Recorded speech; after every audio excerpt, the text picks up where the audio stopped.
I grew up in the suburbs, not too far from the city of Tel Aviv Jaffa, in the charming land of Israel-Palestine. And I grew up speaking modern Hebrew, the modern-day iteration of a supposedly ancient Semitic language these days spoken by about 9 million people.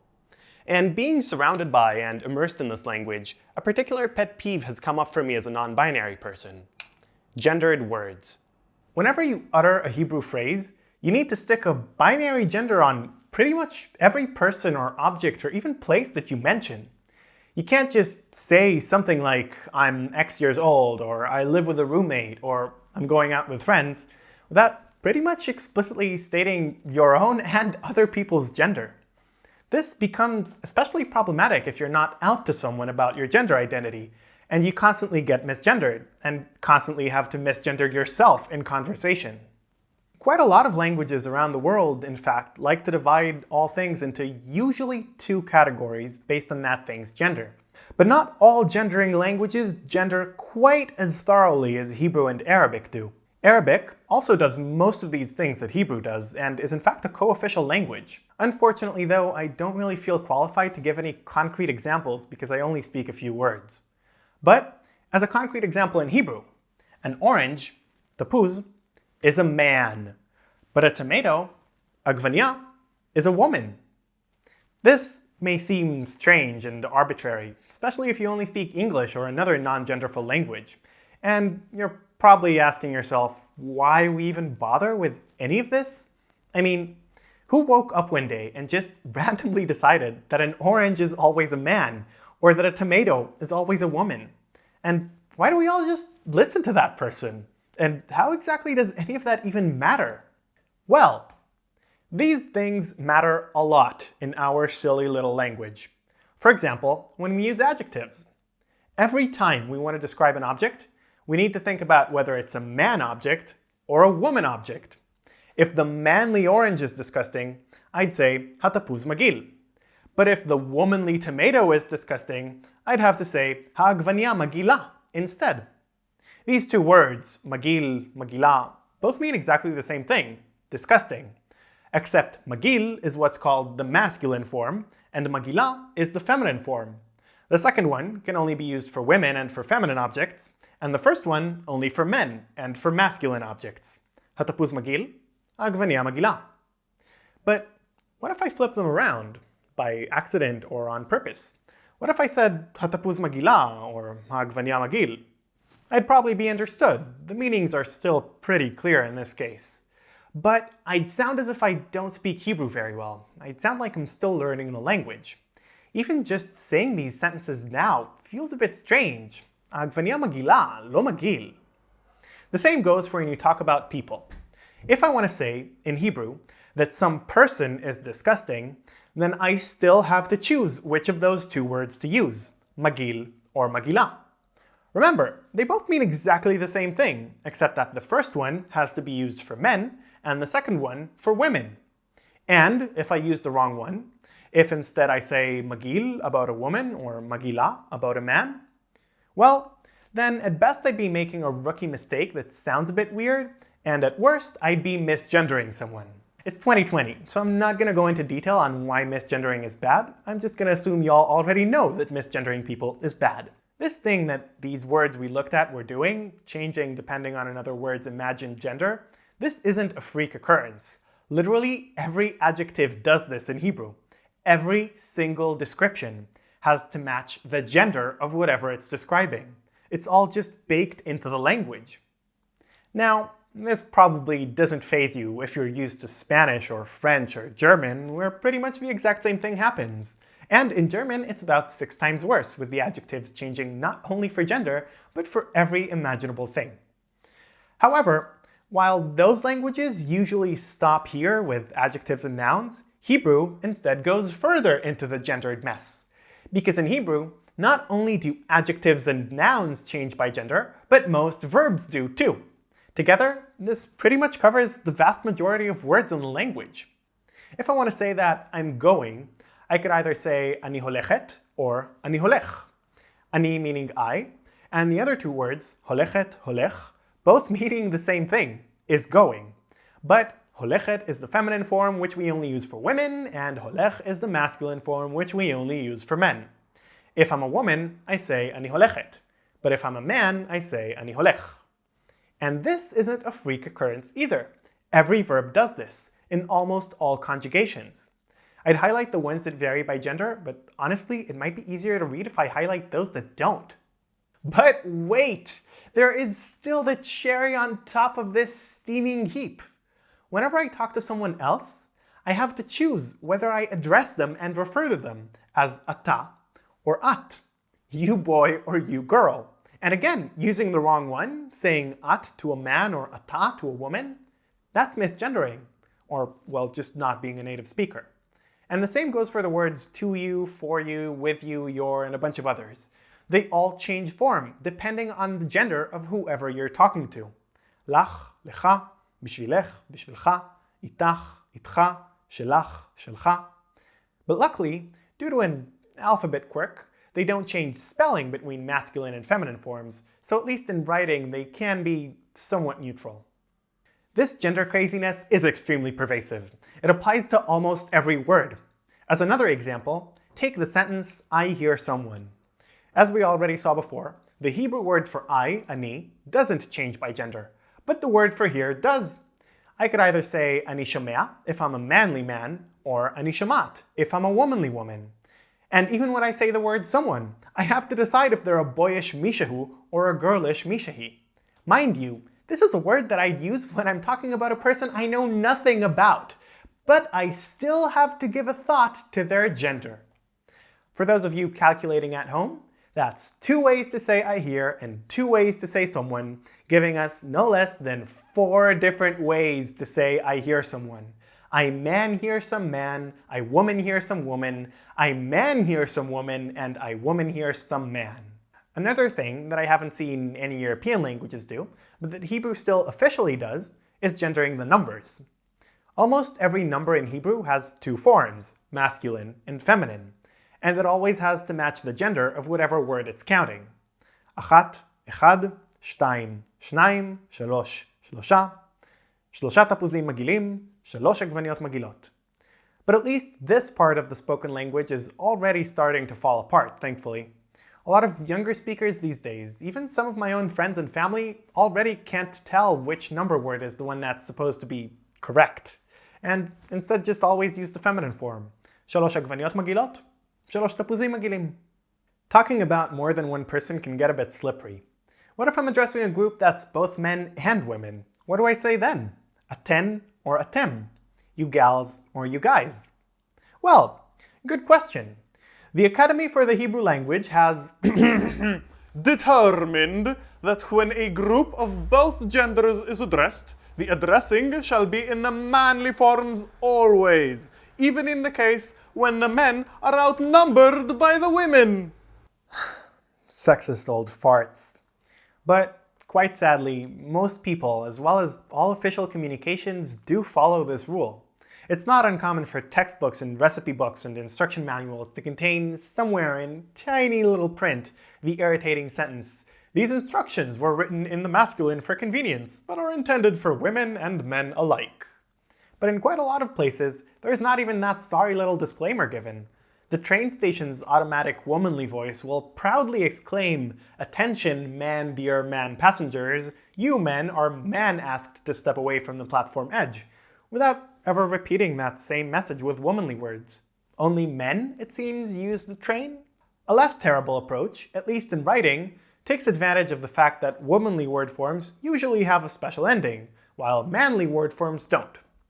So a slash can be used between the masculine word and a feminine ending, mag'il/magila, to indicate that there is a possible choice between the 2 words. Plurals are trickier for the slash because usually both the masculine and the feminine plurals will have a special ending, so you end up having to write both, mag'ilim/magilot with the masculine form first, or magilot/magilim with the feminine form first. And while this is an improvement over completely disregarding women, I do have to say that it is clunky. Imagine seeing an entire instruction manual where every single instruction has that slash through it. Imagine tweeting at your followers like that. you could use a less intrusive character instead of a slash, like a dot. This has the added bonus that the dot is seen as either or both, while the slash is usually seen as just either or. So you tend to see this form of writing in queer groups online. But all of this is only applicable to text. There's no good way to speak out loud with the slashes or the dots. Well, what did other languages do? This problem with the plurals exists in, say, Spanish as well. But Spanish has a more regular grammar than Hebrew's trash heap. They always use the same two endings to differentiate masculine and feminine, o and a, which in the plural become os and as, manly tacos and womanly quesadillas. So they just added a third gender-inclusive option, es, sometimes written with an x. Instead of choosing between amigos and amigas, you could just say amigues to be inclusive of everyone. But Hebrew grammar is an absolute mess, and has no less than 8 different ways to distinguish masculine and feminine words, 2 of which are exact opposites of each other, katavt versus katavta, but magil versus magila. And we have enough words that completely break the pattern and just use the wrong ending for their gender, like tinakot in the masculine and dvorim in the feminine. So making up a completely new gender marker like Spanish did wouldn't quite be enough. You'd have to make up at least 8 completely new endings, and then take care of a whole bunch of irregulars, and then take care of 7 different verb conjugations and their irregulars. I'm sure everyone's gonna love that grammar lesson and be able to remember absolutely everything from it. So instead, we resort to other creative solutions for speaking out loud in more gender-inclusive ways. Remember when over 20 paragraphs ago I mentioned that Hebrew verbs have a small number of gender-inclusive forms? Well, we can actually try to limit ourselves to just those. It's quite a nice linguistic exercise in Hebrew to try to limit your verbs to just these 7 out of 21 grammatical forms. This is a pretty meager selection. There aren't even any present tense forms we can use, and you can't use you or he or she verb forms at all. I mean, it's one thing to post written or scripted stuff online with just these few forms, when you have time to rewrite and to edit and make sure. But in rapid conversation, it can get a bit tricky to watch out for everything. When I talk to a group of people, I try to use the future tense as much as I can. Tirtzu kafe instead of rotzot kafe or rotzim kafe. But sometimes I say things too quickly to comprehensively consider all of my grammatical options beforehand. And even when I do give it some thought, I can't always find gender-inclusive ways to phrase my sentence, especially not without sounding like a badly written high school textbook. You could also try to avoid verbs altogether. Balite instead of ani rotzete or ani rotzate. Ani baochel instead of ani ochel or ani ochelet. But this, again, takes some thinking and isn't necessarily always possible. I once went to a talk by an Israeli trans person, Adi Ronen, who said that pre-transition, he used to actually think about these things and go over sentences in his head again and again so he wouldn't have to use any feminine language to talk about himself. He mentioned it in an interview in Hebrew, uploaded to his own YouTube channel. Link in the description, and a content warning if you do watch it, because he talks about some dysphoric stuff. So, completely avoiding the minefield of gendered words in Hebrew is tough. But there's other, less daunting approaches too. Merav Michaeli, a member of parliament and former journalist, makes sure to address mixed crowds with both word forms, and would usually refer to groups of people with both forms. לעניות ולעניים, הישראליות והישראלים, יודעות ויודעים חבריי וחברותיי למוחלשות ולמוחלשים. But this is still clunky and unwieldy in free-flowing everyday speech, because you're basically doubling some words. תודה שצפיתם וצפיתן, אם אתם ואתן אהבתם ואהבתן את הסרטון, אז אתם ואתן יכולים ויכולות. A lot of radical feminists decided to simply go all out and use exclusively the feminine word forms for all mixed gender groups. This is definitely simpler and shorter than doubling everything, but it runs the risk that groups of mostly men won't realize that they're being talked to. Or worse, that they'll feel like their fragile, flaky masculinity is somehow being threatened by being included with another gender's word ending. And some people just constantly switch between manly word endings and womanly word endings.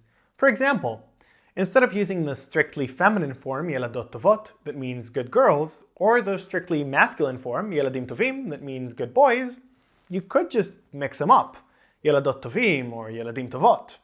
The Academy wouldn't approve of these word mix-ups. But then again, you already know what I think of those folks.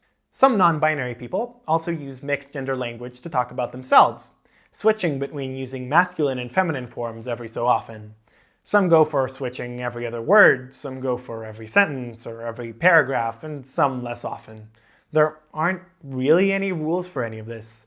The official rules enforce a strict patriarchy, so the non-binary community just threw them away. Personally, I hope that mixed gender language becomes more commonplace. I want to hear straight men talking about their group of friends in the feminine. I want people to not pick on me when I talk in the feminine about groups of not just women. I want videos and podcasts to not always just assume that the viewer is okay with being talked to as a man. And it'd also be nice if my brain didn't yell at me whenever the word endings don't completely match. But that's just a matter of getting used to it. And most people, I'd say, are very much not used to these grammatical jumbles. In fact, most Hebrew speakers, including a lot of women, don't really find any trouble with the gendered grammar system. Sometimes when I talk about this stuff, I'm asked by other Israelis why I even care if most people don't. But that is the exact nature of issues that affect minorities like trans and non-binary people. Most people don't care because most people's lives aren't affected by these things in the same way. But there's also another layer to why this bothers me. Our language affects the way we think. Every once in a while, the internet gets completely astounded that there exist people with no internal monologues. People who just don't think in words. When they're completely silent and not actually speaking, then they don't hear any words inside of their own head. And most of the commenters always seem to be absolutely blown away by it. Most of them take thinking using words completely for granted. So not only does language affect the way we think, but rather, for most of us, language is the very thing that we use in order to think. When our language's very grammatical structures force us to divide all animals, people, plants, and objects in the world into two distinct genders, it makes it that much more difficult to even think about non-binary people. Most people never stop to think if there exists someone who's bothered by having to assign a gender to themselves whenever they speak. This entire language gender thing might seem to you like a really minor and silly thing to worry about, especially given some of the other troubles in the world right now. But the problems I mentioned here are still important everyday issues to some of us, even with bigger stuff going on in the background. This issue is still completely real every time we speak. Hi, you're still here. This video was longer than usual and a bit more personal than usual, and I hope you learned something new and maybe even enjoyed it.